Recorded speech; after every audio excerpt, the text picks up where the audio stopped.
समय हो गया है तो प्रारंभ भी कर सकते हैं।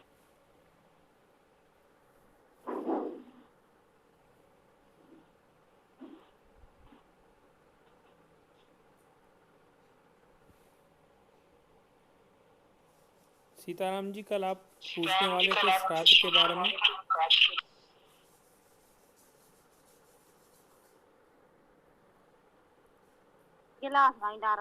नमस्ते स्वामी जी। ओम नमस्ते जी, बताएं। कल हरीश जी इस कक्षा में, सप्ताह कक्षा में श्राद्ध से संबंधित जानकारी की बोल रहे थे, तो श्राद्ध के बारे में आप बताइए।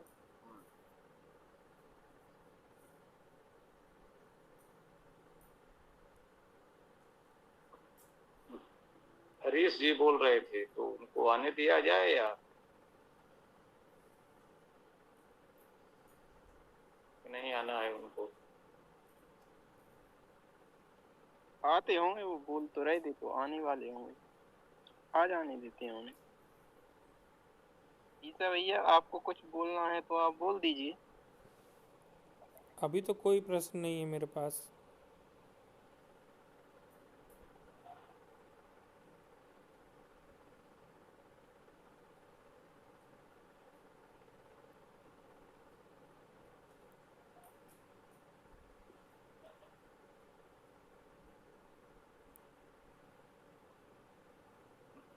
अब इस साप्ताहिक कक्षा को थोड़ा पाठ सीखने पर भी ध्यान दिया जाए, ये भी एक उपयोगी प्रयास हो सकता है। ओम स्वस्ति न इंद्रो वृद्धस्रवाः स्वस्ति नः पूषा विश्ववेदाः स्वस्ति नः ताक्षो अरिष्टनेमिः स्वस्ति नो बृहस्पतिः दधातु। ये आप लोग वेदाष्टक में पढ़ते हैं ना? जी। तो इसी तरह से थोड़ा सा प्रयास करें कि इनको उस तरह से पढ़ा जा सके। स्वस्थ वाचन है और है ना, सीताराम जी के हाथ में संचालन आ गया है पूरी व्यवस्था का, अच्छी बात है। क्यों भाई, सीताराम जी पुलकित तो उधर गणित ज्योतिष पर ध्यान दे रहे हैं, अच्छी बात है, वह भी अच्छा विषय है, जुड़ा हुआ है, उपवेद है, वो भी होना चाहिए। तो वेद का दायित्व संभवतः उन्होंने आपको दे दिया है, सब लोगों को मिलकर के कार्य करना है, अच्छी बात है, करना ही चाहिए।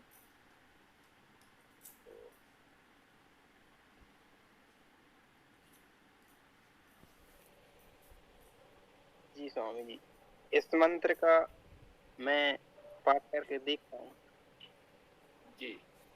ओम स्वस्ति न इंद्रो वृद्धस्रवः स्वस्ति न पूषः विश्ववेदाः स्वस्ति न ताक्षरो अरिष्टनेमिः स्वस्ति नः बृहस्पतिः दधातु।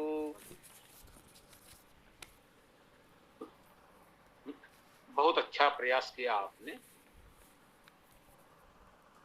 मैं करता हूँ। करते समय मैंने लोगों को ये स्वस्ति वाचन करते हुए सुना है, तो उससे देख के थोड़ा सीखा। हाँ, जो आपके पास प्रिंट है उसको देखकर पढ़ें। मुख्य बात आपको ये ध्यान देनी है, जब भी वेद पाठ कहीं भी करेंगे तो लोग क्या पढ़ते क्या बोलते हैं उस पर उतना ध्यान न दें। आपको ये ध्यान देना है कि आपके पास प्रिंट में क्या है, कौन सा अक्षर किसके पश्चात बोला जाना है। तार्क्ष्यो, ता के बाद रा है, ये ऊपर का रा जो होता है वो जो अक्षर लिखा है उसके बाद वाले अक्षर पे ऊपर लगा होता है। तो यूं समझे कि हमें पहले ऊपर वाला पढ़ना होता है फिर नीचे वाला। जैसे कर्म, कर्म में का के बाद रा बोलते हैं, रा ऊपर है फिर मा नीचे है ना, ये देखना होता है। क्रम में का के नीचे रा है तो पहले का बोलेंगे फिर रा बोलेंगे, क्रम। कर्म, रा ऊपर है मा नीचे है तो पहले रा फिर मा बोलेंगे। तो इस बात को ध्यान में रखिए। बाएं से दाएं और ऊपर से नीचे पढ़ा जाता है। पहले हमने बाएं अक्षर है वो पढ़ा, उसके बाद जो ऊपर है वो पढ़ेंगे, फिर उसके नीचे वाला पढ़ेंगे। ये भूल लोग करते हैं। ये इन लोगों ने जो अभ्युदय बना रखा है उसमें हमने एक बार टोका था तो कोमल ने ठीक कर दिया था, और फिर वो अशुद्ध हो गया है, उसमें पूर्ण लिख रहे हैं ये लोग। पुनर् शब्द है पुनः, पुनः विसर्ग का रा हुआ तो ना के बाद वाले अक्षर पे ऊपर जाना चाहिए, पुन्ना के ऊपर रा लगाते हैं तो पूर्ण हो जाता है। हमने बताया था, कोमल ने ठीक भी किया, और फिर पता नहीं क्या हुआ, पुलकित ने किया, किसने किया, वो फिर पूर्ण लिखा जाने लगा। तो ये छोटी छोटी बातें हमको सीखनी है। वेद कक्षा का यही हमारा उद्देश्य है, साप्ताहिक में यही बातें समझें। दैनिक में हम लोग एक वेद मंत्र का पाठ कर लेते हैं, उस पर चर्चा कर लेते हैं, तो ये जो छोटी छोटी बातें रह जाती हैं उसी को साप्ताहिक में हमको करना है। किसी ने पाठ की बात की थी, पाठ सीखना है, तो साप्ताहिक में पाठ सीखने का उच्चारण कैसे होगा ये सब हमको सीखना है। और जो प्रश्न आते हैं मन में सनातन धर्म से संबंधित, वो तो कर ही सकते हैं, ठीक है ना। तो मनीष जी भी आ गए हैं, स्वागत है। क्या कुछ कहना चाहेंगे मनीष जी, कोई प्रश्न या कोई बात?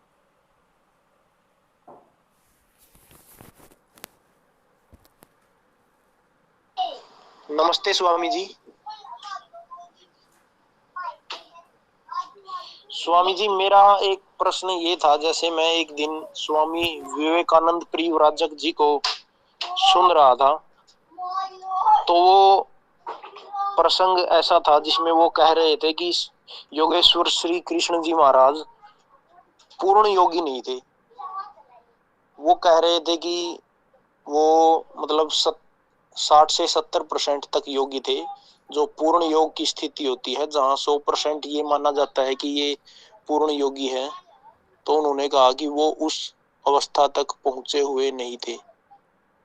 तो इस पर आचार्य अग्निवर्त जी को सुना था, तो वो कह रहे थे कि यह बात बिल्कुल गलत है, वो पूर्ण योगी थे और योग की उच्चतम अवस्था तक पहुंचे हुए थे। तो कृपया इस पर थोड़ा सा आप प्रकाश डालें कि क्या थी सच्चाई, आपके मतलब दृष्टिकोण से क्या ठीक है।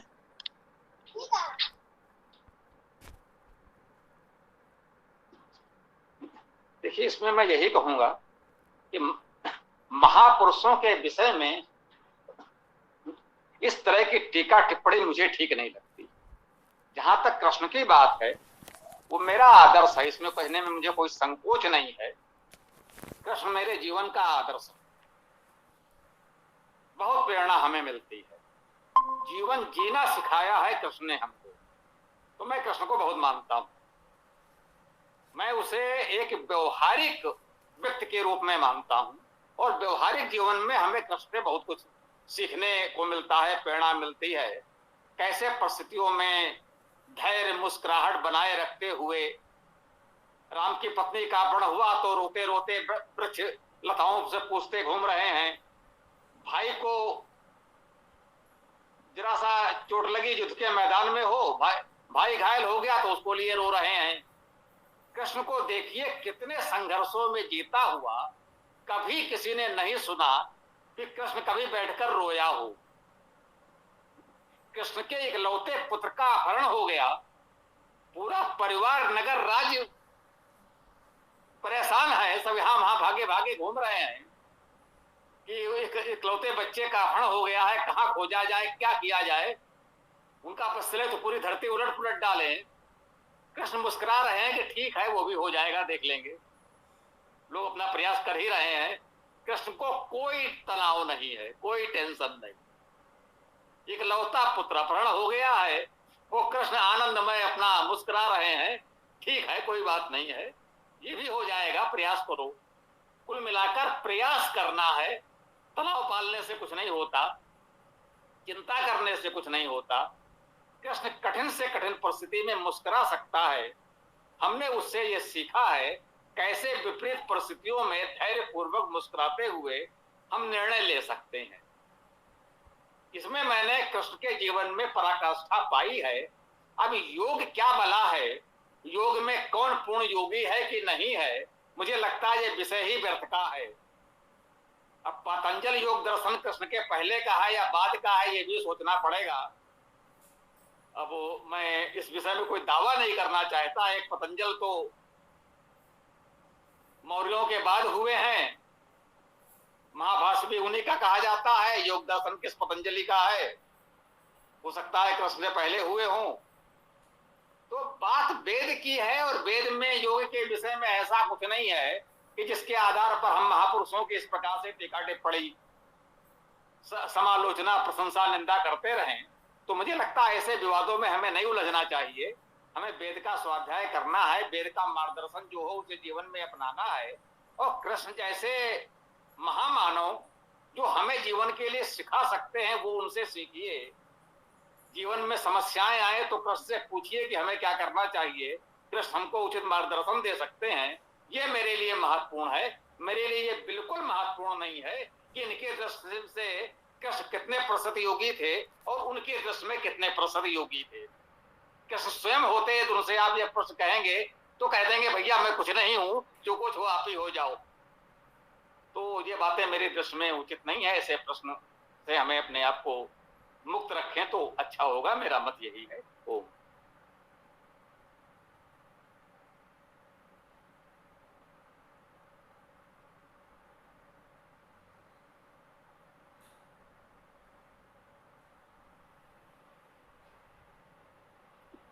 स्वामी जी नमस्ते।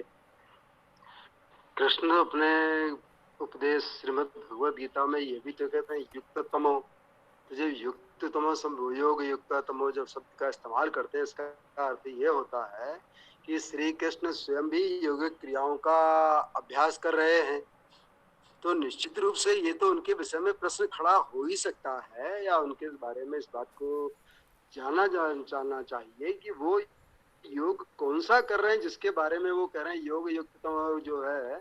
इसको अर्जुन को भी तमाम सारा उपदेश दिया उन्होंने, दूसरे अध्याय से शुरू करते करते निरंतर।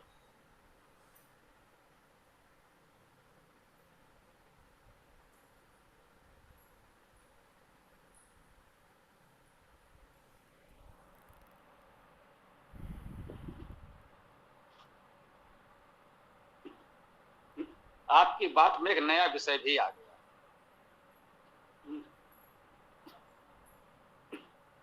एक विषय तो योग है कि योग क्या है और उसकी पूर्णता क्या है। मेरे विचार से मूल प्रश्न तो ये होना चाहिए था कि योग क्या है और उसकी पूर्णता क्या हो सकती है। क्या कोई व्यक्ति उस परिभाषा की दृष्टि से पूर्ण योगी हुआ है या नहीं, हो सकता है या नहीं। सैद्धांतिक प्रश्न तो केवल ये है। अब उसको प्रारंभ से ही एक व्यक्ति से जोड़ दिया गया।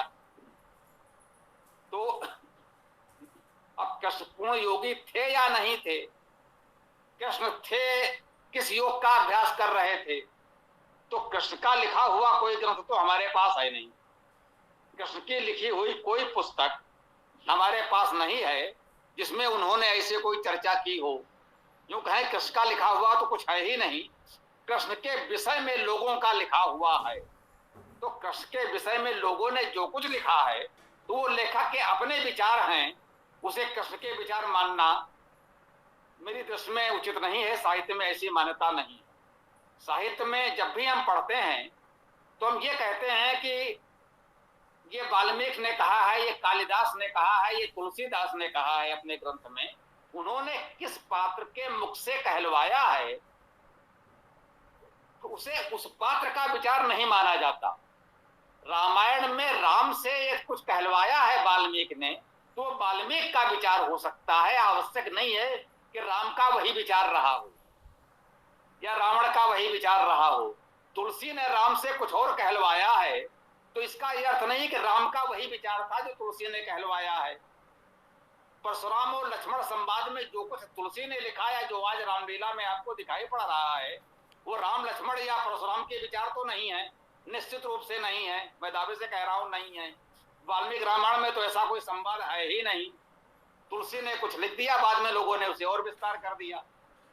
तो ये कवि बाद में काव्यात्मक विस्तार में रचना में क्या क्या किसके नाम से कहे जाते हैं उसके लिए वो पात्र उत्तरदायी नहीं होता। मैं स्पष्ट कहना चाहता हूं कि कृष्ण ने कुछ नहीं कहा है योग के विषय में, अर्थात कृष्ण का कहा हुआ योग या किसी विषय में हमारे पास कृष्ण द्वारा लिखी गई कोई पुस्तक उपलब्ध नहीं है।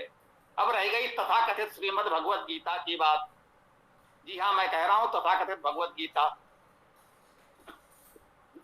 महाभारत में मूल के 10 गुने से अधिक प्रक्षेप है। भगवत गीता पूरी की पूरी बाद में महाभारत में जोड़ी गई है। एक मत तो ये है, एक विचार ये है कि हाँ वहां कुछ संवाद हुआ होगा छोटा सा, उसको इतना विस्तार करके भगवत गीता लिख दी गई। युद्ध के क्षेत्र में अर्जुन मान लीजिए मोहग्रस्त था, युद्ध से भाग रहा था, तो उसको इतना दर्शन शास्त्र वहां समझाया जाएगा जिसका कोई औचित्य समझ में नहीं आता। वहां तो उसकी समस्या पर केवल विचार होगा सामान्य रूप से कि भाई तुम क्षत्रिय हो, तुम्हारा धर्म युद्ध करना है, युद्ध के मैदान में जब आ ही गए हो, यदि यहाँ से भागोगे तो लोग कायर कहेंगे। ये मोटिवेशन समझाने बुझाने वाली बात समझ में आती है। जैसे हनुमान थोड़ा शांत खड़े थे, संकोच में थे, उनका एक मित्र मोटिवेटर कह लीजिए वो जामवंत कहता है, अरे तुम तो इतने बलशाली हो हनुमान, तुम क्यों शांत हो, तुम तो उठो। हनुमान ने कहा ठीक है भाई, आप कह रहे हो तो मैं भी प्रयास करता हूं। तो ये मोटिवेशन उस स्तर पे कोई प्रेरित कर रहा है वो तो ठीक है। अर्जुन मोहग्रस्त था, कृष्ण ने उसको प्रेरित किया और वो युद्ध में लग गया, ये तो ठीक है। लेकिन अब ये हो सकता है कोई छोटा सा प्रसंग हुआ हो, उस पर किसी कवि ने विस्तार से संवाद करके 18 अध्याय का ये बना दिया और बाद में किसी ने उठा के उसे महाभारत में भी ठूंस दिया। जी हाँ, मैं कह रहा हूं ठूंस दिया, मैं अपने शब्दों से भागूंगा नहीं। महाभारत को उठाकर देखिए, पढ़ने वालों ने बताया है जिस जगह पर एक गीता रखी गई है वहां पर उसका कोई औचित्य भी नहीं है, और है तो उस प्रसंग में इतने सारे दार्शनिक मंथन का कोई औचित्य नहीं है। वो युद्ध का क्षेत्र है, वहां पर उपनिषदों के दर्शन की चर्चा करने का इतना विस्तार से अवकाश नहीं है। तो गीता में जो कुछ कहा गया है वो कृष्ण के ही विचार हैं, कृष्ण ने कहा है। पहले तो हमें इस मत पर पुनर्विचार करना होगा। मेरा इस विषय में यही कहना है कि कृष्ण निश्चित रूप से एक वैदिक महामानव हैं। वेद का स्वाध्याय किया, वैदिक जीवन जिया उन्होंने, और वैदिक उपासना साधना के द्वारा बहुत सी उपलब्धियां हासिल की, बहुत सी उपलब्धियां प्राप्त की, देश को समाज को मार्गदर्शन दिया और एक अखंड भारत महाभारत की स्थापना की। हम उनका सम्मान करते हैं और उनके सम्मान में कोई भी ऐसी अनुचित बात नहीं कही जानी चाहिए कि वो पूर्ण योगी थे या नहीं थे, वो जो कौन सा योग करते थे, पतंजलि वाला करते थे या हठ योग करते थे या कौन सा करते थे, ये सब बातें व्यर्थ की हैं, क्योंकि कृष्ण ने स्वयं कुछ कहा नहीं है। उनके विषय में जो लोगों ने सुना पढ़ा यहाँ वहां, उसी के आधार पर लोग अपनी रचनाएं करते गए, आज भी कर रहे हैं और आगे भी करते रहेंगे। कृष्ण के विषय में कुछ हमने भी 2 शब्द कहीं कहे लिखे होंगे, आपने भी कहे होंगे, ऐसे ही पुस्तकें लिखी जाती रहेंगी। तो ऐसा नहीं है कि उनको हम उस पर मान लें। मेरा अपना विचार ये है, आपका विचार कुछ और हो सकता है, सब लोग अपने विचार दे सकते हैं, स्वागत है। ओम।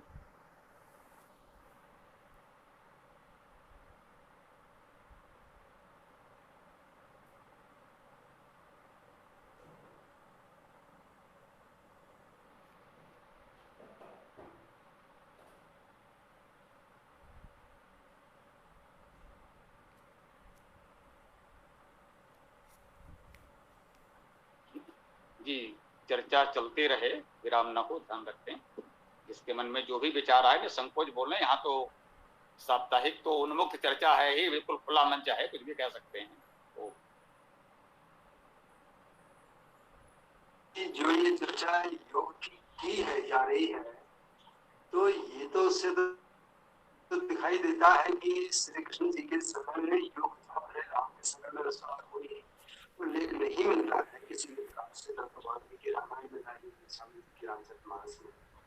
तो अब इसको ये कहा जाना कि योग सिर्फ पतंजलि से शुरू होता है, तो ये क्यों ना कहा जाए कि योग कृष्ण के आदिकाल से भी रहा होगा। देखिए, निश्चित रूप से योग रहा होगा, नहीं था, हम यहाँ तक कहने को तैयार हैं। आपने कहा रहा होगा, हो सकता है तो संकोच में कहा हो, हम मान लेते हैं कि योग तो था। अब योग यही बात है, कौन सा था, कैसा था, किस रूप में था, ये तो बाद में लोगों ने अपने अपने अनुभव के आधार पर उसको विस्तार दिया। पतंजल ने एक अष्टांग योग बताया हमको, आगे हठ योग का विकास हुआ, उसमें और तमाम क्रियाएं आई, उनकी भी कुछ उपयोगिता होगी। हो सकता है भविष्य में कुछ लोग और उसमें कुछ नई बातों का समावेश करें।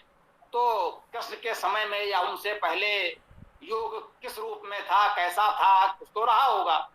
योग का अर्थ ध्यान करना, अपने मन को केंद्रित करना, ये सब बातें तो वेद के स्वाध्यायी के लिए सामान्य बात है, वो तो करेगा ही करेगा। अब वो व्यवस्थित योग एक अलग विषय के रूप में यदि था तो किस रूप में था, ये तो कम से कम मैं तो नहीं कह सकता हूं। यदि किसी के पास इसका कोई गंभीर अध्ययन हो, उसने कहीं कुछ देखा हो, कोई प्रमाण हो, तो वो कह सकता है। मैं तो इस विषय में कुछ नहीं कहना चाहता हूं। कुछ था, क्या था, कैसा था, ये कहना कठिन है मेरे विचार से। ओम।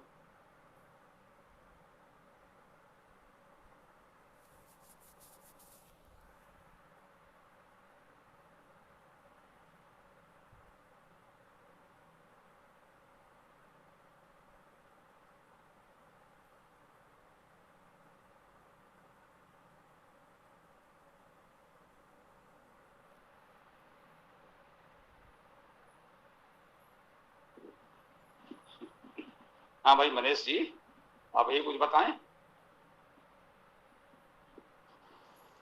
स्वामी जी एक थोड़ा सा, जैसे महर्षि जी थे, महर्षि दयानंद जी, उन्होंने संगठन बनाया आर्य समाज के नाम से। फिर एक हेडगेवार जी ने बनाया राष्ट्रीय स्वयंसेवक संघ के नाम से। तो जब यह राष्ट्रीय स्वयंसेवक संघ बनाया गया तब आर्य समाज का काफी प्रचलन था, काफी लोग इससे जुड़े हुए थे, काफी क्रांतिकारियों के का सहयोग, मतलब जो क्रांतिकारी थे वो इसी संगठन से प्रेरित हुए थे। तो इसका मतलब जैसे आज आरएसएस का है जो समाज में बोलबाला और जो हर जगह प्रचार प्रसार, उसी तरह उस समय आर्य समाज का हुआ था। लेकिन फिर आजादी के बाद ऐसा क्या हुआ कि 70-75 वर्षों में कि आज कोई संगठन ही नहीं है, ना ही कोई राजनीतिक इकाई है, और ना ही धरातल पर कुछ ठोस कार्य हो रहा है जो होना चाहिए था आज के हिसाब से। तो इसका क्या कारण है मूल रूप से, अगर आपके दृष्टिकोण से देखा जाए?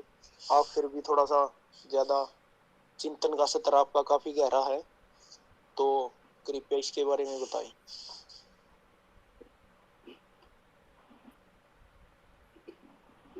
ओम। बहुत अच्छा विषय, बहुत अच्छा प्रश्न आपने उठाया है। देखिए, इसमें कोई संदेह नहीं है कि आर्य समाज की स्थापना हुई तो निश्चित रूप से देश में एक नया प्रकाश कौंधा, एक क्रांति आ गई और बहुत बड़ा कार्य हुआ।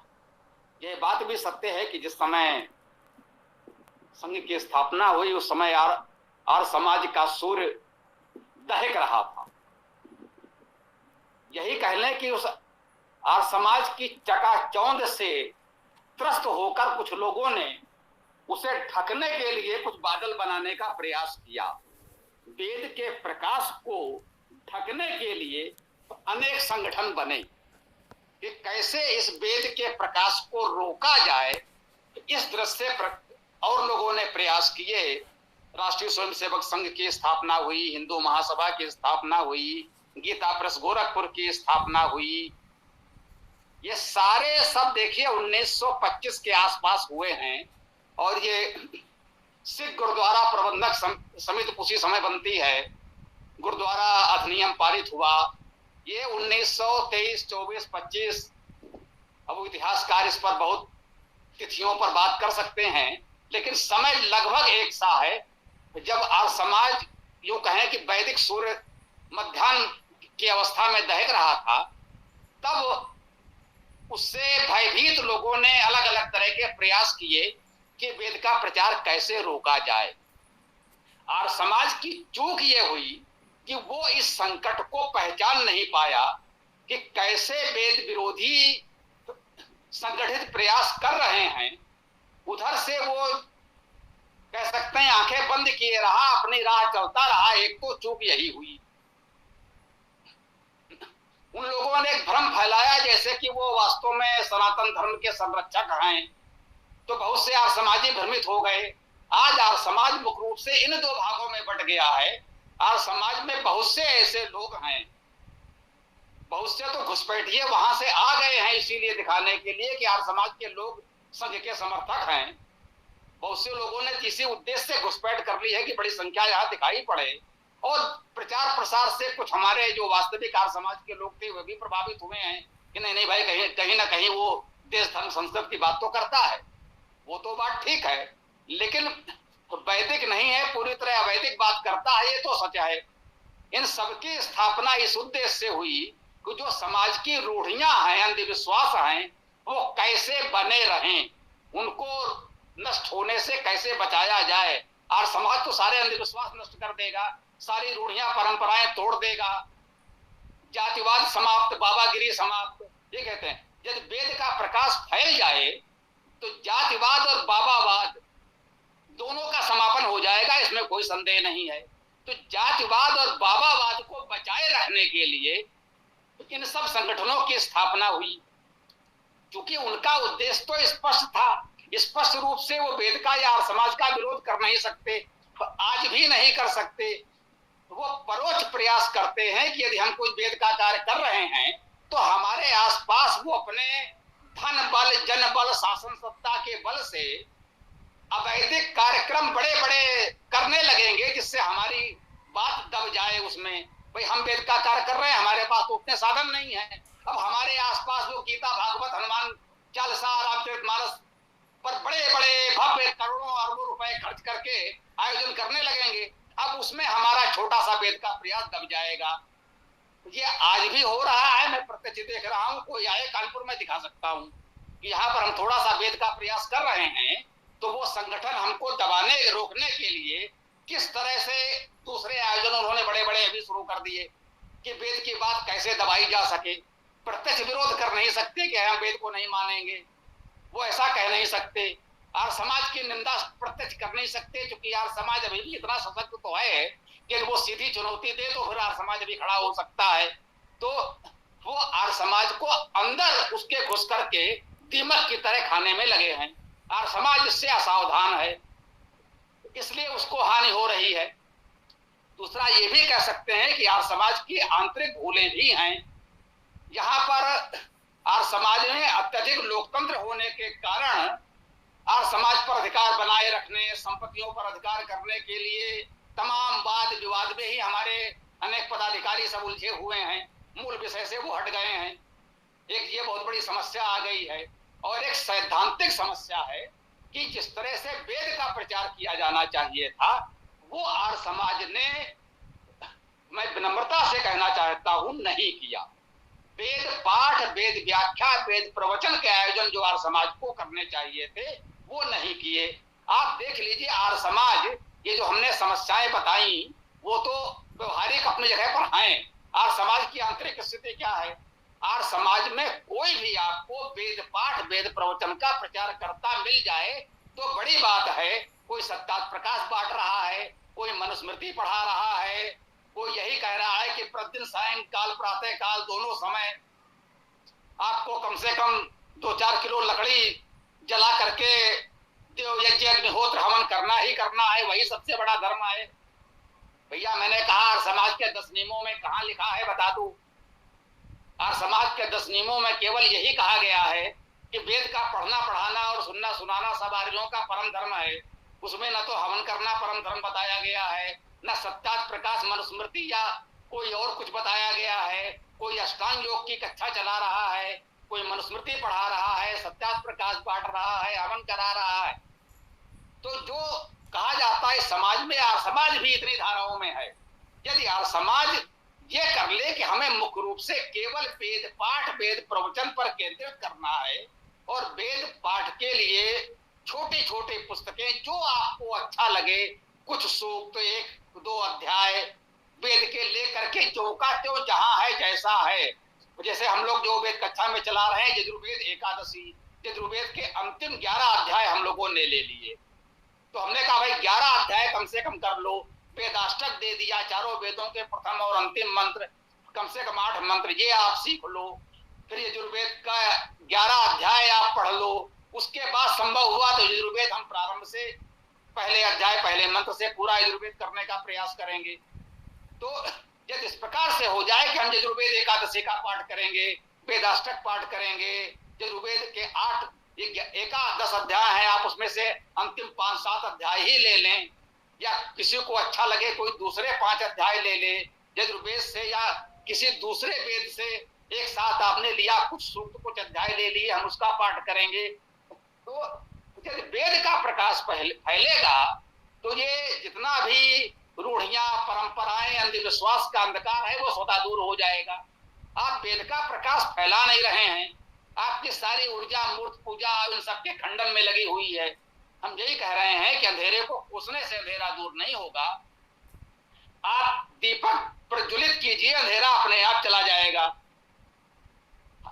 हमने एक वीडियो बहुत अपना प्रसारित किया है, बहुत बड़े चैनल के बड़े पत्रकारों ने हमारा साक्षात्कार किया था। उन्होंने कहा कि आप जैसे लोगों के होते हुए आप इतना कार्य कर रहे हैं तो वेद का प्रचार क्यों नहीं हो पा रहा है। मैंने कहा वेद के प्रचार को रोका जा रहा है क्योंकि वो जानते हैं यदि घर घर एलईडी पहुंच गई तो मोमबत्ती कौन जलाएगा।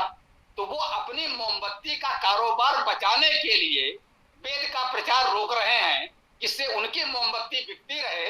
यदि वेद की एलईडी घर घर पहुंच गई तो उनका कारोबार तो ध्वस्त हो जाएगा। मैं यहां से अपनी बात समाप्त करूंगा पुनः वही बात कह करके कि यदि वेद का प्रचार प्रसार हो गया तो जातिवाद और बाबावाद दोनों समाप्त हो जाएंगे। जो लोग जातिवाद और बाबावाद को बचाना चाहते हैं वो लोग वेद का प्रचार रोकने के लिए और समाज को रोकने के लिए धन बल, जन बल, सत्ता बल का पूरा उपयोग कर रहे हैं। और जहां पर आर समाज चूक गया है, आर समाज को अपना राजनीतिक दल बनाकर चुनाव मैदान में उतरना होगा, सत्ता पानी होगी, तभी आर समाज और वेद को बचाया जा सकता है। और कोई उपाय नहीं है, ये करना ही होगा। आर समाज के कुछ लोग अलग अलग राजनीतिक दल बनाने का प्रयास कर रहे हैं, स्वागत योग्य है, परंतु केंद्रीय आर समाज सार्वदेशिक आर प्रतिनिधि सभा अपनी ओर से एक राजनीतिक दल घोषित करे, इन सबको मिलाकर या जैसे भी, और पूरा आर समाज उस आर्य वैदिक दल के साथ कार्य करे तो यह भ्रम भी दूर हो जाएगा कि आर समाज में है तो कोई संघ में है, भाजपा में है या कांग्रेस में है या कहाँ है। जब आर्य समाज का अपना राजनीतिक दल होगा तो जो भी आर्य है वो अपने आर्य दल में होगा, कहीं और होगा ही नहीं। तो ये उपाय किए जा सके तो कुछ हो सकता है, अन्यथा ये हम यही कह सकते हैं कि हम आप जो जहां है आर्य समाज करे, ये हमारी अपेक्षा अवश्य है, परंतु हम किसी की निंदा नहीं कर रहे। जितनी हमारी सामर्थ्य है मैं प्रयास कर रहा हूँ, हम आप मिलकर एक छोटा सा प्रयास कर रहे हैं। जो जहां है आप में जितने सामर्थ्य है वेद प्रचार का प्रयास कीजिए, इसी से इन समस्याओं का समाधान हो सकता है, मेरा यही मत है। ओम।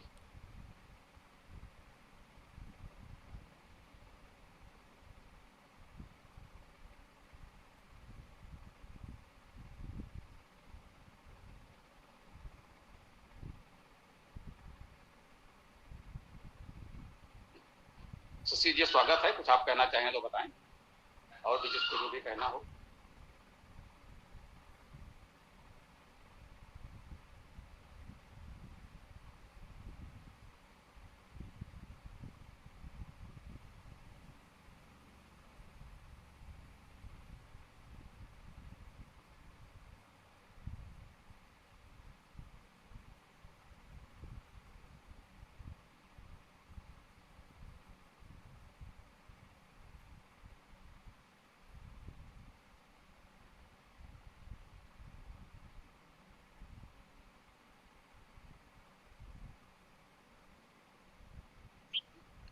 जी हरीश जी, आप शाम के चर्चा कर रहे थे, उस विषय को उठाइए। स्वामी जी, एक आजकल वर्तमान में जो चल रहा है क्रम श्राद्ध का, तो उसकी शुरुआत को क्या रामायण काल से माना जाए या महाभारत काल से माना जाए, या फिर उसको बीच में किसी अंधविश्वास के रूप में लिया जाए? क्योंकि हमारे पितर जो मर गए सो मर गए, अब उनके नाम से जो भी किया जा रहा है वो तो व्यक्ति विशेष के पास जा रहा है, पितरों के पास तो जा नहीं रहा।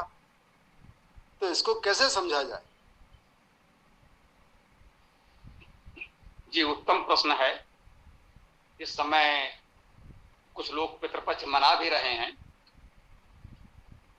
देखिए, यदि इसको सार्थक रूप से देखें, होता क्या है, कुछ अच्छे लोग अच्छी बातें प्रारंभ करते हैं, बाद में उसका रूप विकृत हो जाता है। जो होली दिवाली आज हम मना रहे हैं, ये कुछ शताब्दी पहले इस रूप में नहीं थी। ये हमारे उत्तम पर्व थे जिसको लोगों ने मलिन कर दिया है। श्राद्ध के विषय में भी संभवतः ऐसा ही है। अब ये रामायण काल या महाभारत काल में भी दो बातें हैं। ये पुस्तकें जिस रूप में हमारे पास उपलब्ध हैं, इस रूप में इन ग्रंथों का संपादन कब हो पाया, उसे हम इन ग्रंथों का काल माने, तो उस ग्रंथों में जो उल्लेख है उसके अनुसार, अथवा इनके जो पात्र है, राम के समय में क्या था, तो राम के समय में क्या था एक अलग प्रश्न है, और रामायण का वर्तमान स्वरूप जब अंतिम रूप दिया गया तो उस समय क्या प्रचलन था, ये दो अलग प्रश्न है। ये हमको इतना सूक्ष्म दृष्टि से विचार करना पड़ेगा इन विषयों में। महाभारत में जो कुछ लिखा है वो युधिष्ठिर के समय का तो नहीं है, ये तो सभी विद्वान मानते हैं, इस पर कोई मतभेद नहीं। तो उसमें क्या उल्लेख है या नहीं है वो उतना महत्वपूर्ण नहीं है। मुझे लगता है कि इसमें कोई संदेह नहीं, अपने पूर्वजों के प्रति श्रद्धा भावना होना अच्छी बात है। ये तो हम सब चाहते हैं कि हम लोग अपने घरों में अपने पिताजी दादाजी का चित्र रखते हैं, उनके वर्षगांठ पुण्यतिथि मनाते हैं, मनाना चाहिए। हम उन्हें विशेष अवसरों पर स्मरण करें, सम्मान करें, उन्होंने हमें क्या बताया सिखाया, क्या शिक्षा दी, संस्कार दिए, उसके लिए कृतज्ञता व्यक्त करें, ये तो होना चाहिए। ये भी होता है लोग अपने पिताजी दादाजी माताजी दादी जी नानी जी के नाम से बहुत से अच्छे कार्य करते हैं। कुछ लोग पुस्तकें छपवा कर बंटवा देते हैं उनकी स्मृति में, आपने भी देखा होगा, हमने भी देखा है। कुछ लोग कोई स्थान बनवा देते हैं, कोई उन्होंने विद्यालय बनवा दिया अपने पिताजी दादाजी के नाम पर, माताजी के नाम पर बनवा देते हैं, अच्छी बात है। ये पितरों के प्रति श्रद्धा व्यक्त करने का एक माध्यम है, इससे समाज का हित होता है, बिल्कुल सही है। यदि हमने अपने दादाजी के नाम से कोई पुस्तक छपवाकर बंटवाई तो दादाजी को तो कुछ नहीं मिला, लेकिन दादाजी के प्रति हमारी एक श्रद्धा हो गई। इतने लोगों तक हमने दादाजी के विचार, हमने माना कि भाई हमारे दादाजी भी यदि वेद को मानने वाले थे तो उनके नाम से वेद के कुछ सूक्त हमने छपवाकर कुछ लोगों तक पहुंचा दिए, तो हमें लगा कि ये दादाजी के प्रति एक प्रकार से हमारी श्रद्धा व्यक्त करने का माध्यम हो गया। तो इस प्रकार के प्रयास तो किए जाने चाहिए, इसमें कोई संदेह नहीं है। हाँ, धीरे धीरे अंधविश्वास के रूप में यदि ये भावना बन गई कि इन दिनों में वो पितर कैसे सशरीर शुद्ध शरीर अदृश्य शरीर के रूप में उपस्थित हो जाएंगे और उनको हम कुछ देंगे तो ग्रहण कर लेंगे, या इस व्यक्ति को जो हम खिला रहे हैं उससे उनका पेट भर जाएगा, तो ये समय के साथ कब इस तरह की बातें प्रचलित हो गई। इस पर कोई ऐतिहासिक दृष्टि से शोध करना चाहे तो करे, कम से कम मैंने तो नहीं किया, ना मैं इसकी आवश्यकता अपने लिए समझता हूँ, कोई करना चाहे तो कर सकता है। हम यही मानते हैं कि पूर्वजों के प्रति श्रद्धा होनी चाहिए, जो उन्होंने हमको संस्कार दिए, उत्तराधिकार दिया, उससे आज हम कुछ कर पा रहे हैं, तो उनके भाव विचार को आगे बढ़ाने के लिए, उनके नाम को, उनके यश कीर्ति को बचाए रखने के लिए यदि समाज के हित में कुछ अच्छा कार्य हम कर सकते हैं तो अच्छी बात है। उसमें यह भी है कि हम कुछ निर्धनों को भोजन वस्त्र दे दें, भोजन करा दिया, वस्त्र दे दिया, कुछ और उनको सहयोग कर दिया उनकी स्मृति में, उनके नाम से, तो अच्छी बात है। उनको तो नहीं मिला तो उसी को जिसको हमने दिया, लेकिन कहीं ना कहीं ये उनके प्रश्रद्धा है कि हाँ चलो भाई आज उनकी पुण्यतिथि है, कोई समय है, उनका जन्मदिन है, तो उनके नाम पर हमने कुछ लोगों का हित कर दिया, भला कर दिया, दान कर दिया, तो ये स्वस्थ परंपरा है, अच्छी बात है। तो वही मैंने कहा, साथ में जो अंधविश्वास जोड़ते गए उससे हम वैचारिक रूप से मुक्त रहें तो अच्छा है। मेरा यही विचार है इस विषय में, यही कहना था। ओम। स्वामी जी, यहाँ तक तो जो आपने कहा बिल्कुल उचित है, सहमत हूँ उससे, परंतु जैसा चला कि भाई हमारे 15 दिन 16 दिन चल रहे हैं, तो इनमें आज प्रथमा है, आज पूर्णिमा, अमावस्या है, तो द्वादशी है, तो एकादशी है, तो नवमी है, तो इनमें ऐसा क्या विशिष्ट भरा पड़ा है? तो हर महीने आते हैं, हर महीने में 2 बार आते हैं कृष्ण पक्ष और शुक्ल पक्ष के नाम पर, तो इसके लिए इतना क्यों उसमें बवेला मचाया जा रहा है? दूसरी बात, खाली ब्राह्मण को ही कोई खिला रहे भाई, खाने के लिए तो हमारे आस पास के तमाम लोग हैं। फिर उसके बाद तीसरी बात ये भी आती है कि जो व्यक्ति निस्वार्थ हो वो तो ब्राह्मण कहलाता। आज तो ब्राह्मण तो लालच में बैठा हुआ है। उसको जो व्यक्ति अपनी श्रद्धा से 5 रुपए 10 रुपए देना चाहता है, ब्राह्मण उसमें नाक भौंस सिकुड़ता है, तो उस व्यक्ति ने खिलाया और जो कुछ उस व्यक्ति ने परिश्रम पूर्वक किया, श्रद्धा पूर्वक उसको नकार जाता है। तो ऐसे लोगों को खिलाने में भी क्या लाभ, फिर तो उसके लिए हानि का काम हो गया। उसी तरह से प्रसंग जो कभी कभी अक्सर ही अपने सिख भाई लोग सुनाते हैं। एक व्यक्ति जो था नदी के किनारे खड़ा होकर के अपने पितरों को तर्पण पानी दे रहा था, तो नानक देव जी ने पूछा भाई ये क्या है? बोले मैं अपने पिताजी को पानी भेजा। बोले अच्छा ठीक है। उन्होंने उल्टा मुंह किया और पंजाब की तरफ वहां पानी फेंकने लगे। बोले भाई ये क्या कर रहे हो? अरे बोले भाई यहाँ से अब तेरे पितर को जा सकता है, यहाँ से मेरे खेत में तो पानी जा सकता है। तो ये भी इसके बाद तर्क वितर्क उठ रहे हैं। तो इस समाज में क्यों इस तरह का लोगों ने फैला रखा?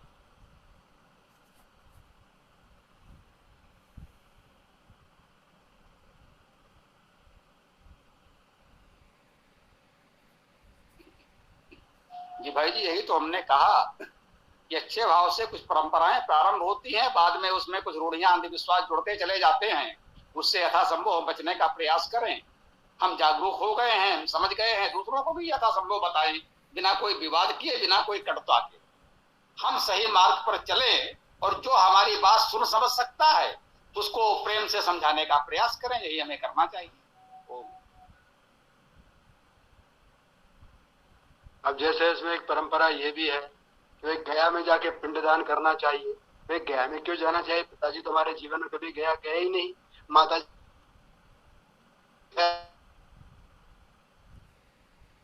लेके जाऊं मैं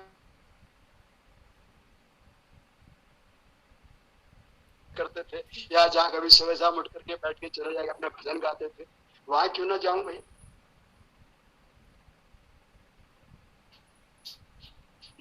यही तो हमने कहा कि भाई समय के साथ कुछ रूढ़ियां, परंपराएं, अंधविश्वास जुड़ गए हैं, तो उनसे हम मुक्त हों। हम समझ गए हैं, हम मुक्त हों। हमारे साथ संपर्क में आने वाले कुछ और लोग भी धीरे धीरे इन बातों को समझ जाएंगे और समाज इन रूढ़ियों से मुक्त हो जाएगा। इसमें हमें कहीं कोई ऐसा नहीं पालना है। भाई ठीक है, धीरे धीरे जागरूकता आएगी, लोग बहुत सी चीजें ठीक कर लेंगे। 100-200 वर्ष पहले समाज की स्थिति आज की तुलना में कैसी थी? तब से बहुत जागरूकता आई है। अनेक अंधविश्वास रूढ़ियों से हम मुक्त हो पाए हैं। जो शेष रह गई हैं धीरे धीरे वो भी दूर हो जाएंगी। हमें इस सकारात्मक भाव से सोचना चाहिए, इसमें कोई संदेह नहीं। बहुत कुछ ठीक हुआ है, धीरे धीरे और भी ठीक होगा। तो उसका वही माध्यम है, वेद का प्रचार हो जाए। जो हमने कहा घर घर वेद, जन जन वेद आप पहुंचाने का प्रयास करें, तो ये जातिवाद और बाबावाद समाप्त हो जाएगा। सारी रूढ़ियां, अंधविश्वास उसके साथ अपने आप समाप्त हो जाएंगे, जो मान के चले। मुख्य कार्य हमको करना है कि हमको वेद का प्रकाश फैलाना है। उससे ये जातिवाद और बाबावाद का अंधकार समाप्त होगा। और सारी रूढ़ियां, अंधविश्वास इन्हीं के आसपास है, ये आप जानते हैं। जातिवाद और बाबावाद यही सब फैलाए हुए हैं, और ये दोनों समाप्त हो जाएंगे। ये वेद का प्रकाश आप फैला दे, ये मेरा पूरा विश्वास है।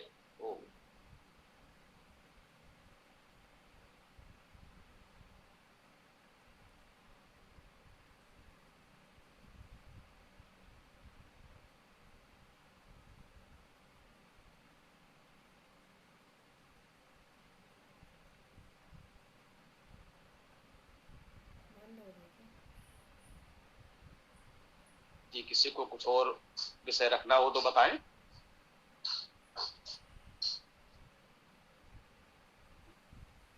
सारी बात समाप्त हो गई हो तो फिर वेदाष्टक का पाठ करें। देख लीजिए, जो भी हो, किसी को कुछ कहना हो तो बोलिए। ओम। स्वामी जी, ये सत्यार्थ प्रकाश में 8 प्रकार के विवाह का वर्णन हुआ है, क्या ये वेदों में भी है?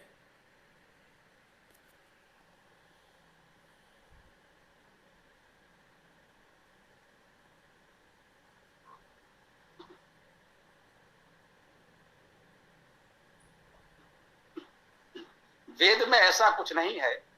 ये सब समय के साथ समाज में प्रचलित होते चले गए, और कह सकते हैं समाज में जिन बातों का बहुत प्रचलन हो जाता है, कह सकते हैं एक प्रकार से समाज में स्वीकार कर लिया जाता है, उसकी मान्यता हो जाती है, और समय के साथ फिर उसमें प्रचलन हो जाता है। 8 प्रकार के विवाह जो बताए गए हैं, सत्यार्थ प्रकाश में क्या, वो तो कहीं और से लिया गया है। सत्यार्थ प्रकाश क्या कहे उसे, आप यूं कहिए कि किस मूल ग्रंथ से उन्होंने लिया है। तो समय के साथ उस समय समाज में इतने प्रकार के विवाह प्रचलित हो गए होंगे, अलग अलग समाजों में, अलग अलग स्थानों पर, तो अलग अलग प्रणालियां प्रचलित हो गई। ऋषियों ने देखा भाई ये प्रचलन है, क्योंकि समाज में हो रहा है, तो उन्होंने एक प्रकार से स्वीकार कर लिया अपनी पुस्तक में। उन्होंने 8 प्रकार के विवाहों का वर्णन कर दिया कि हमारे ये 8 प्रकार के विवाह इस समाज में प्रचलित हैं, उनको मान्यता मिली हुई है, ठीक है। अब आप देख रहे हैं आज के समाज में उनमें से कितने प्रचलित है, जरा आप इस पर विचार करें।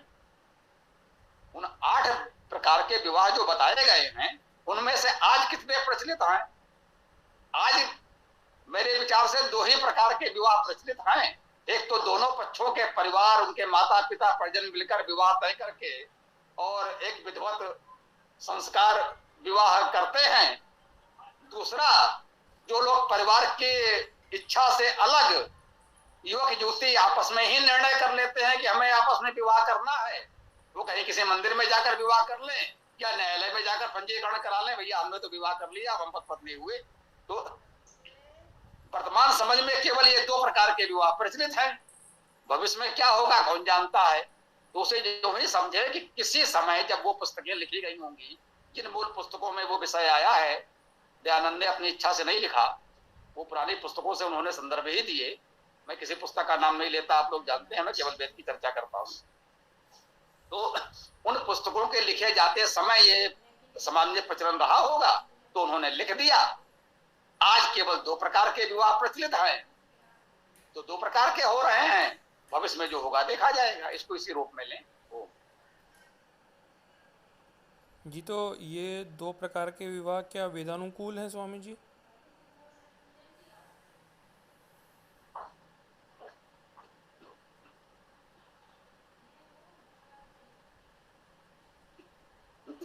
निश्चित रूप से इन 2 प्रकार के विवाहों को वेद विरुद्ध तो नहीं कहा जा सकता। भाई पूरा परिवार मिलकर जो निर्णय करता है वो तो अपने आप में उत्तम है ही, इसमें कोई संदेह नहीं है। तो यदि 2 लोग वयस्क और परिपक्व हों और एक दूसरे के विचारों से सहमत होते हुए निर्णय कर लेते हैं, तो यह स्वयंवर की प्रथा 8 प्रकार के विवाहों में भी संभवता है। स्वयंवर की प्रथा बहुत पहले से प्रचलन में है। सावित्री की कथा में भी यही कहा गया है, आर्य कन्या केवल एक बार पति का वर्ण करती है, किसी को पता नहीं, कन्या ने वर का चयन कर लिया, अब वो वर जैसा भी है, अब जो भी है जैसा भी है तो है, बोले हमने तो चुन लिया तो चुन लिया, स्वीकार करना पड़ा परिवार को, समाज को। ये होता आया है। दुष्यंत शकुंतला ने जब एक दूसरे को चुना, किसी के परिवार का कोई उपलब्ध नहीं था, बाद में पता चला कि ठीक है भैया तुम लोगों ने तय कर लिया है तो हम क्या कर सकते हैं, चलो निकलो अपने अपने घर जाओ। तो ऐसी अनेक व्यवस्थाएं परंपराएं हम देखते आ रहे हैं, प्राचीन काल से चली आ रही हैं। यही कह सकते हैं कि यदि परिपक्व वयस्क सोच विचार कर निर्णय करें तो अच्छा है। बहुत से इस प्रकार के प्रेम विवाह कथित रूप से जिन्हें हम कह सकते हैं आज की भाषा में, बहुत सफल भी रहे हैं और बहुत से असफल भी हुए हैं। तो बहुत से परिवारों द्वारा तय किए गए विवाह भी असफल हुए हैं। तो यही कह सकते हैं कि इसमें गुण स्वभाव को देख करके विचार पूर्वक निर्णय लिया जाए, ठीक है। वेद में इसका कोई निषेध विरोध नहीं है, यही कह सकते हैं। तो वेद के प्रतिकूल भी नहीं है, वेद में ऐसा कोई विस्तार से वर्णन भी नहीं है कि ऐसा किया जाए, लेकिन वेद में निषेध भी नहीं है। तो अपने विवेक से उचित समझे तो कर भी सकते हैं। ओम। धन्यवाद स्वामी जी।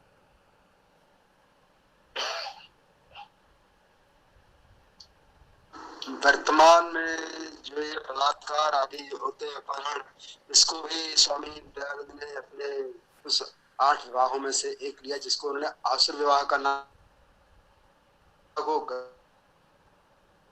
बाकी जो आपने बताया ब्राह्म विवाह और आप्त विवाह, ये 2 तो समाज में प्राचीन काल से ही चले आ रहे हैं। स्त्रियां स्वयंवर द्वारा स्वयं भी वर्ण करती हैं। तो अब इसको प्रशांत जी ने वो इसको सीधा सीधा कि उसमें क्या सब मनाने के लिए, तो मतलब व्यवस्था को ही सामाजिक व्यवस्था को बोले या पारे या इसको कह सकते हैं यौन, उसको ही पूरे को नकार के बात कर रहे हैं आचार्य प्रशांत जी। तो उसे कैसे समझा जाए कि वो बात करते हुए दैहिक मिलन है, इसके लिए फिर उत्सव की क्या जरूरत है?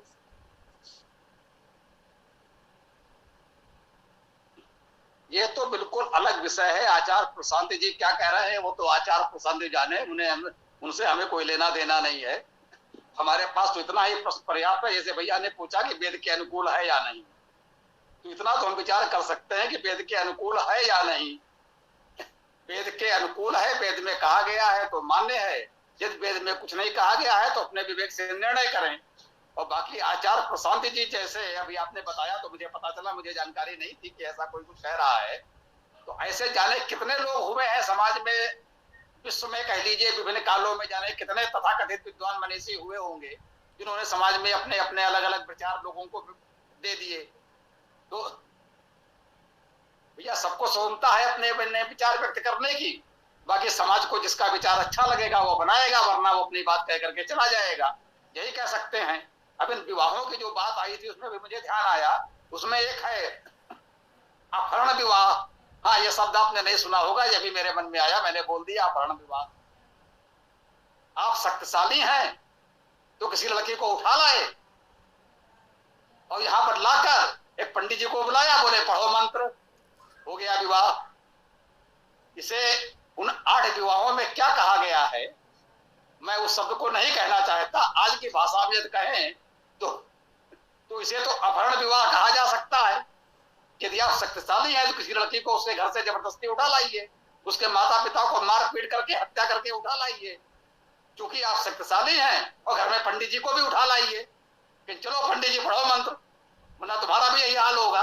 अब पंडित जी बेचारे क्या करते हैं, उन्होंने मंत्र पढ़ा और हो गया आपका विवाह। वो तो 8 प्रकार के विवाहों में तो ऐसे बहुत से विवाहों की मान्यता है। और ये भी कहते हैं कि क्षत्रियों में यही विवाह करना बड़ा सम्मान का प्रतीक माना जाता था। जैसा कि पहले भी कभी किसी प्रश्न पर हमने चर्चा की है, कृष्ण ने रुक्मणी हरण किया, अर्जुन ने सुभद्रा हरण किया, उनसे लेकर के पृथ्वीराज का संयुक्ता हरण तक हम इतिहास में कितने गर्व और सम्मान के साथ पढ़ते हैं कि साहब वो एक लड़की को उठा लाए और उससे विवाह कर दिया, कितना बड़ा महान कार्य किया है ना। रुक्मणी हरण, सुभद्रा हरण, संयुक्ता हरण जैसे जाने कितने प्रसंग हमारे यहाँ भरे पड़े हैं और बड़े गर्व से बड़े सम्मान से लिखे और पढ़े जाते हैं। यदि आज ऐसा कोई करे तो उसे तो अच्छा नहीं कहा जाएगा। लेकिन अब यही मानिए कि उस समय के समाज में इतना प्रचलन हो गया था कि जैसे तैसे इस बात को भी समाज ने मान्यता दे दी, मरता क्या ना करता जो भी कहो। अब राजा आदि जो है शक्तिशाली लोग इस प्रकार के विवाह कर रहे थे, समाज उसको रोकने में असमर्थ रहा, अंततः हार करके स्वीकार कर लिया कि ठीक है भैया आप कर रहे हैं तो कर रहे हैं, क्या किया जाए। अपने लिए अपहरण कर लाए। भीष्म ने काशीराज की 3 कन्याओं का अपहरण कर लिया अपने यहाँ के राजकुमारों का विवाह करने के लिए। कन्याएं अड़ गई कि अपहरण करके तुम लाए हो तो विवाह भी तुम ही करो, क्योंकि अपहरण करने वाला ही विवाह करता है, ये परंपरा है। भीष्म ने बोले भैया मैं तो नहीं कर सकता, मैं तो संकल्पित हूं कि मैं विवाह नहीं करूंगा। बोले नहीं, अपहरण तुमने किया है तो विवाह भी तुम्हें करना पड़ेगा। तो ऐसी स्थितियां आती रही हैं प्राचीन काल में। अंततः भाई शक्तिशाली थे भीष्म, या राज परिवार इतना बड़ा, जिससे उन्होंने चाहा उसी से विवाह कराया, आप क्या करोगे। तो इसको यही कहा जो समर्थ है, जो शक्तिशाली है, वो जो चाहता है कर सकता है, समाज को मान्यता देनी पड़ती है। तब भी यही हो रहा था, अब भी हो रहा है, आगे भी होता रहेगा। तो बुद्धिजीवियों का, मनुष्यों का, ऋषियों का कार्य यही रहा है कि जितना हो सके समाज को सही दिशा में व्यवस्थित करने का प्रयास करें। परंतु दूसरा पक्ष है कि शक्तिशाली वर्ग जो कुछ करता है उसे पूरी तरह से रोकना भी बुद्धिजीवियों के लिए संभव नहीं हो पाता है, ये भी एक सत्य है। ओम।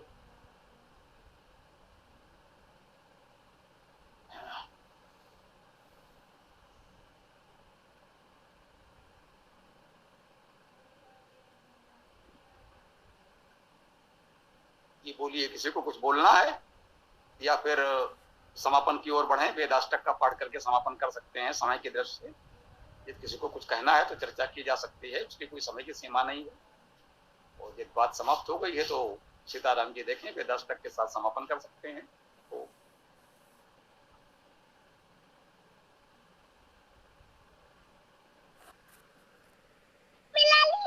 जी, किसी साथी का प्रश्न हो तो कर सकता है, अन्यथा वेद अष्टक का पाठ कर दें।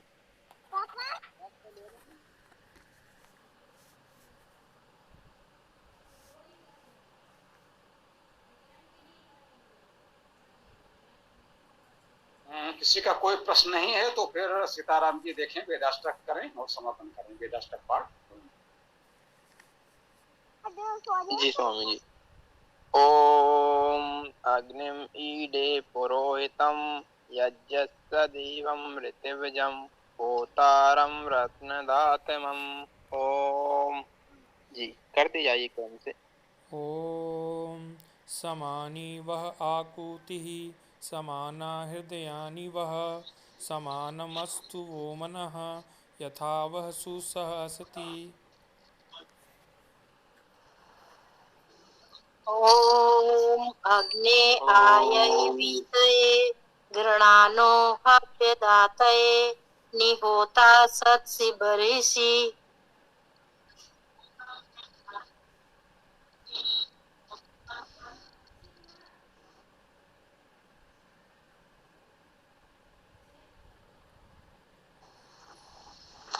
ओम स्वस्ति न इंद्रो बृहस्पतिः स्वस्ति न पूषा विश्ववेदाः स्वस्ति न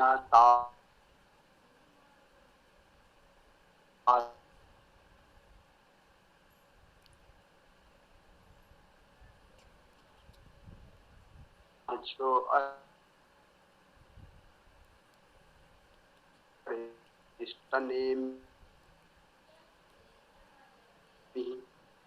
स्वस्ति नो बृहस्पतिः दधातु।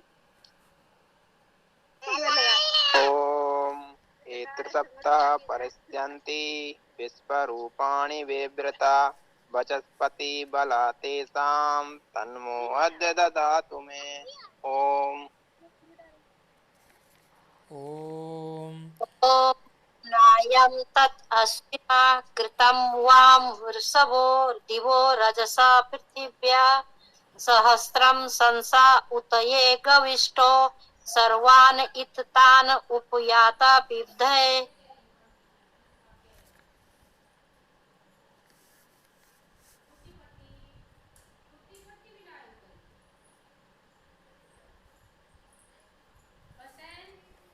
ओम ईश्वेता ऊर्जे त्वा वैवाहिस्त देवो वा सविता पार्पयतु श्रेष्ठतमाय कर्मणि आप्यादयाम् अगन्या इंद्राय भागम प्रजापति अनमीमा अयक्षमा मावा स्तेन ईसतम आग संसो ध्रुवा यस्मिन् गोपतो स्यात् देवी यजमानस्य पासून पायी।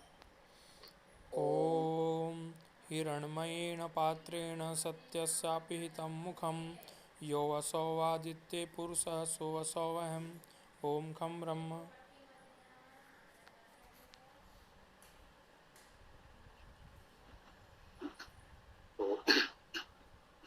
तो सायंकाल 7:30 बजे हम लोग नियमित वेद कक्षा में पुनः मिलते हैं।